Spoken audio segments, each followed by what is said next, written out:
आणि यानंतर आपण आता पाहणार आहोत मुंबईसह पुण्यात नेमकं काय घडतंय न्यूज टॉप 9 मधून। मुंबईतील पर्वती भागात भलं मोठं झाड कोसळलं। एक अत्यंत जुनं आणि विशाल झाड अचानक कोसळलं आणि ही संपूर्ण घटना सीसीटीव्ही कॅमेऱ्यामध्ये कैद झालेली आहे।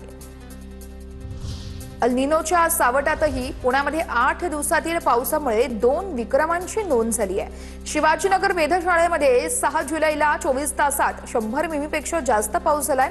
अवघ्या 6 दिवसातच ओलांडली संपूर्ण महिन्याची सरासरी। यंदाचा जुलै महिना सर्वाधिक पावसाचा ठरलेला आहे।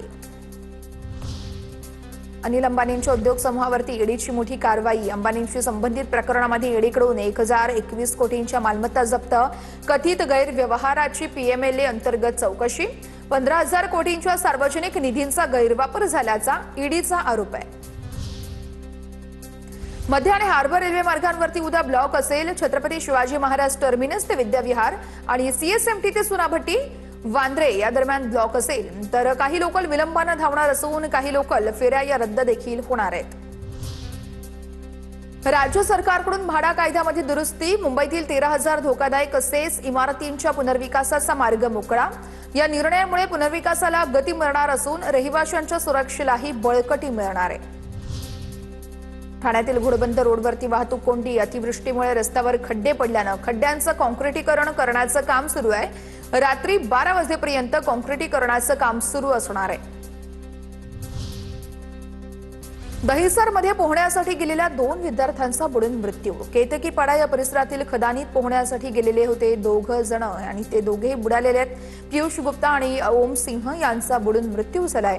मद्यपान केल्यानंतर खदानीमध्ये उतरल्यानंतर मृत्यू झाल्याचा संशय व्यक्त करण्यात आलाय। पनवेलमध्ये हाय प्रोफाईल सेक्स रॅकेटचा पर्दाफाश। 2 बांगलादेशी महिलांसह 6 पीडितांची सुटका। लॉज व्यवस्थापक आणि कॅशियर अटकेत आहे। लॉजचा मालक रमेश शर्मा फरार आहे। नवी मुंबईमध्ये परिवहन विभागाच्या ताफ्यामध्ये 150 नवीन सीएनजी बसेस दाखल।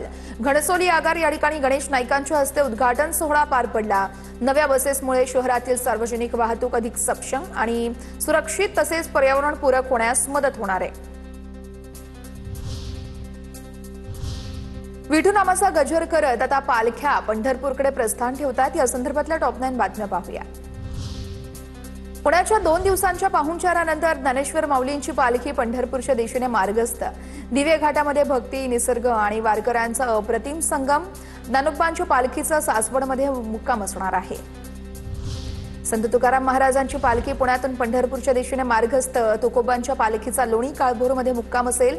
टाळ मृदुंगाच्या निनादात आणि भगव्या पताकांच्या साक्षीनं वारकऱ्यांची पंढरीच्या दिशेने वाटचाल सुरू आहे। अहिल्यानगर जिल्ह्यातील मिडसांगवीमध्ये संतश्रेष्ठ श्री एकनाथ महाराज यांच्या पालखी सोहळ्यातील पहिलं रिंगण हे उत्साहात आणि भक्तिमय वातावरणामध्ये संपन्न झालंय। शिस्तबद्ध रिंगण, वारकऱ्यांचा उत्स्फूर्त असा सहभाग होता आणि आकाशातून टिपलेली ड्रोनची ही व्यंगम दृश्य TV9 मराठीच्या प्रेक्षकांसाठी। साताऱ्यामध्ये लोणंद येथे पालखी सोहळ्याच्या तयारीचा शंभूराज देसाईंकडून आढावा। वारकऱ्यांची कोणतीही गैरसोय होऊ नये याविषयी देसाईंनी प्रशासनातील अधिकाऱ्यांना सूचना दिलेल्या आहेत। आषाढी वारीसाठी पंढरपूर आगारामध्ये नव्या कोऱ्या राजमाता जिजाऊ बसेस दाखल। आमदार समाधान आवताडे यांच्या हस्ते बसचं लोकार्पण। वारीमध्ये वारकऱ्यांच्या सेवेसाठी या बसेस धावणार आहेत। अहिल्यानगर जिल्ह्यातील इमामपूर घाटाला आता ज्ञानेश्वरी घाट म्हणून नवी ओळख मिळाली आहे। यशवंत सामाजिक प्रतिष्ठानच्या पुढाकारातून आणि वारकरी संप्रदायातील मान्यवरांच्या उपस्थितीमध्ये नामकरण सोहळा संपन्न झाला। पालखीच्या पुणे मुक्कामादरम्यान 72 संशयित चोर पोलिसांच्या ताब्यात सापडलेत। सोनसाखळी, मोबाईल, पॉकेटमारांवरती पोलिसांची कोरडी नजर आहे। तिसरा डोळा म्हणजेच सीसीटीव्ही आणि एआयचा वापर करून संशयितांना पोलिसांनी ताब्यात घेतलाय। पोलिसांकडून पुढील तपास सुरू आहे। दिवे घाटातील पालखी मार्गावरती कलाकार भूषण खंडाळे यांच्याकडून खास TV9 मराठीसाठी रांगोळी काढण्यात आली आहे। रांगोळीच्या माध्यमातून TV9 मराठीचा लोगो साकारत ही कलाकृती या ठिकाणी सादर करण्यात आली आहे। अहिल्यानगरच्या सरलाबेट येथून निघालेल्या पालखीमध्ये एका श्वानानं सर्वांचंच लक्ष वेधून घेतलं।